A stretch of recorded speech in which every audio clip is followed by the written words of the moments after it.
much more, of course, on this from 10 o'clock this morning here on 5 Live. So, Luke, one issue that Sadiq Khan has said is that he feels this might damage his chances of becoming the next London mayor. Well, of course, that's not the only election happening next week.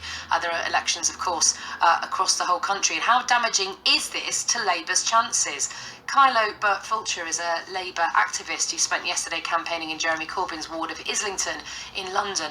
And Paul Richards, a former Labour Party advisor and also founder of Progress magazine. Hello, both of you. Hi. Good morning. Hi, Kylo, let me start with you. Knocking on doors as you are in Islington yesterday, how concerned are the electorate about these allegations of anti-Semitism within the Labour Party? Well, I think Islington's a pretty Labour place to begin with, so, no matter how bad it gets, we're still going to be doing quite well there. That said, people have noticed it. It has cut through, and they generally found the comments pretty unedifying. But still, broadly speaking, I think they're capable of distinguishing between the London elections and Sadiq's campaign to be mayor and Ken Livingstone. And Ken Livingstone has been condemned from people across the Labour Party. So I think most people were unhappy with it, but it wasn't going to affect their voting intention. Do you think he now needs to go, though? Because there has been rumours, and the Sunday Times and Telegraph are reporting it this morning, that in fact if he doesn't go, if he isn't expelled from the party, there's going to be actually a core of Labour MPs who launch a coup against Jeremy Corbyn. Is it going to get that bad? Well, I don't want to just see it in PR terms or what it means for the leadership. I think Ken has to go because these comments are totally unacceptable, and he's systematically refused to apologise. In fact, made it worse by making more offensive comments to different groups. So yeah, I think he does have to go, but it's not about how the Labour Party manages its PR. He has to go because it's the right thing to happen. Paul Richards, this couldn't have come at a worse time, this row, could it? It is terribly damaging just a few days out from an election, of course, but Labour was on track to do badly in the local elections outside London long before Ken did his two-day tour of media studios.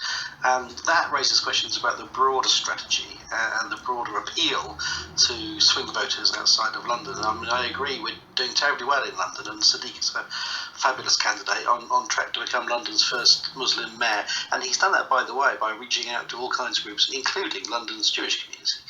So that's great, but the broader strategy outside of London is not working, and we need to then on Friday morning look at what went wrong and to pick up the pieces from there. Kylo made a really good point, though, didn't he, just then, Paul, when he said, actually, let's ignore for a minute this notion of PR and politics. If there really is anti-Semitism alive and well in 2016, that is a major, major problem, not just for whatever political party you want to look at, but the fact it's in our society at all. This is what we need to be concentrating on and stamping out.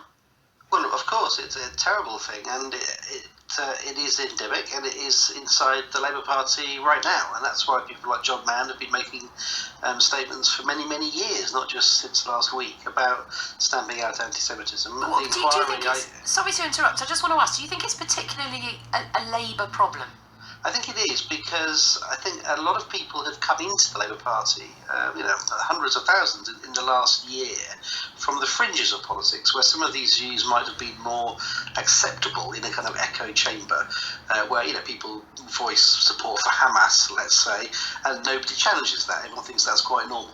And when those views are then tested into the mainstream of politics, and people say these things out loud and there's a wider audience listening, the mainstream are of course appalled at the idea that you would express support for, let's say, Hamas or Hezbollah, and therefore there's a culture clash where the fringe has now become the mainstream, and the voters watching this are appalled, and that's why the Tories have got an 8-point lead going into a set of elections which they should be losing, not winning. And I think also the particular thing about anti-Semitism and the Labour Party is the same way that UKIP kept being called up on racism, even though they said, well, there are racists in other parties.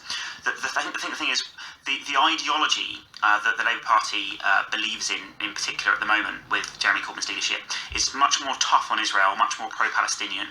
And as a consequence, when people are attracted that might have bigotry that is associated with a particular political philosophy, you've got to be much, much tougher on that and much clearer that, yes, you can criticise Israel, but there is a line, and once you step into anti-Semitism, that's not acceptable and there's no place for you in the party.